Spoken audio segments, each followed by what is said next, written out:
ఒకసారి రండి. సో ఈ వీడియోలో వచ్చేసరికి మనము పంచలోహంలో పాలిష్డ్ బెటరా, అన్పాలిష్డ్ బెటరా, పాలిషింగ్ చేయించుకుంటే మళ్ళీ రీపాలిషింగ్ చేయించుకోవాలా, అన్పాలిష్డ్ మెయింటైన్ ఎలా చేయాలి, ఎన్ని డౌట్స్ క్లియర్ చేద్దామండి. సో పాలిష్డ్ చూస్తున్నది అన్పాలిష్డ్ అండి. ఈ చైన్ చూస్తున్నా కదా, ఈ ప్యూర్ పంచలోహం అన్పాలిష్డ్ అనమాట. అన్పాలిష్డ్ వచ్చేసరికి మనకి ఇలాగ డల్ షేడ్ లో అయితే ఉంటుందండి, 18 క్యారెట్స్ గోల్డ్ షేడ్ లో అయితే ఉంటుంది అనమాట. ఇక్కడ చూస్తున్నారు కదా, నా రింగ్ వచ్చేసరికి ఇది డైమండ్ రింగ్ అండి. మీరు అన్ని వీడియోస్ లో చూడొచ్చు. నాది ఇది డైమండ్ రింగ్, ఇది 18 క్యారెట్స్ గోల్డ్. సో ఆ షేడ్ లో అయితే ఉంటుంది అనమాట. ఎల్లో ఇష్ గోల్డెన్ షేడ్ లో ఉండదు. సో ఎల్లో ఇష్ గోల్డెన్ కావాలి అనుకుంటే మీరు పాలిష్డ్ కి వెళ్ళాలి. ఇది పాలిష్డ్, ఇది మనం పాలిష్ చేసి అమ్మే చైన్ అనమాట. సో పాలిష్డ్ కి అన్పాలిష్డ్ కి ఇంత డిఫరెన్స్ అయితే ఉంటుంది. మీరు అన్పాలిష్డ్ బుక్ చేసుకుని నాకు ఇలాగ బంగారం లాగా రాలేదు, నాకు తెల్లగా ఉంది, తెల్లగా ఉంది అని ఎక్స్పెక్ట్ చేయొద్దు. సో అన్పాలిష్డ్ కావాలా, పాలిష్డ్ కావాలా, ఈ రెండిట్లో డిఫరెన్స్ చూసారు కాబట్టి సో ఈ రెండిట్లో ఏది కావాలో మీరు డిసైడ్ అవ్వచ్చు. హెల్త్ బెనిఫిట్స్ కావాలంటే నా పాయింట్ ఆఫ్ వ్యూలో హెల్త్ బెనిఫిట్స్ కావాలంటే అన్పాలిష్డ్ దానికి వెళ్ళాలండి. పాలిష్డ్ ఎలా అంటే నేను మెయింటైన్ చేసుకోలేను, నాకు టైం ఉండదు, అప్పుడప్పుడు యూస్ చేస్తాను, నేను రెగ్యులర్గా యూస్ చేయను, ఎప్పుడైనా రేర్గా యూస్ చేస్తాను అన్న వాళ్ళకి అన్పాలిష్డ్ బెటర్.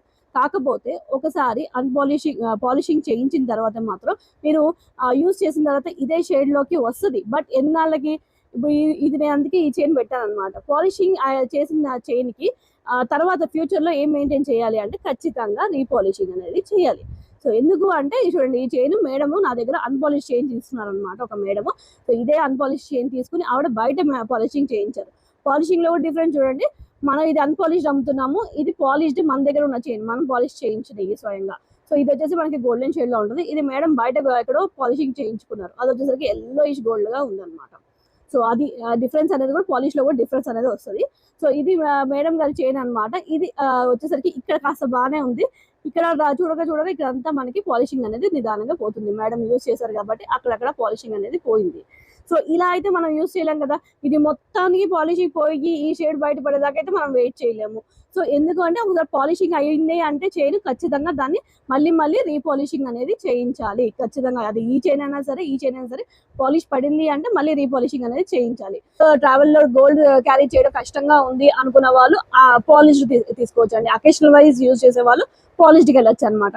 సో పాలిషింగ్ లో కానీ అన్పాలిష్ లో కానీ మనం ఎటువంటి వారంటీ అయితే ఇవ్వట్లేదండి. ఎందుకంటే ఈ పంచలోహం వచ్చేసరికి మనకి బాడీ టెంపరేచర్ బట్టి రియాక్ట్ అవుతుంది. సో దానివల్ల 95% మెంబర్స్ కి ఎటువంటి ఇష్యూస్ రావు. ఒక 5 మెంబర్స్ మరీ ఓవర్ హీటెడ్ బాడీ ఉన్న వాళ్ళకి మాత్రమే కలర్ అనేది చేంజ్ అవుతుంది అనమాట. సో అందుకనే చెప్తున్నాను, వీటికి ఎటువంటి వారంటీ ఇవ్వలేము. ఇలా పాలిష్డ్ కావాలా, అన్పాలిష్డ్ కావాలా, ఏదైనా కావాలి అనుకుంటే మాత్రం కింద కనిపిస్తే వాట్సాప్ నెంబర్ కి ఆర్డర్ అయితే ప్లేస్ చేసుకోండి. ఎక్కడో తెలుసు కదా, మన మగవా ఇమిటేషన్ జ్యువెలరీ, కొండాపూర్, హైదరాబాద్. అలాగే వీడియోకి చిన్న లైక్ అయితే చేసేయండి, మీ ఫ్రెండ్స్ అండ్ ఫ్యామిలీ మెంబర్స్ కి షేర్ అయితే చేసేసేయండి. Thank you all.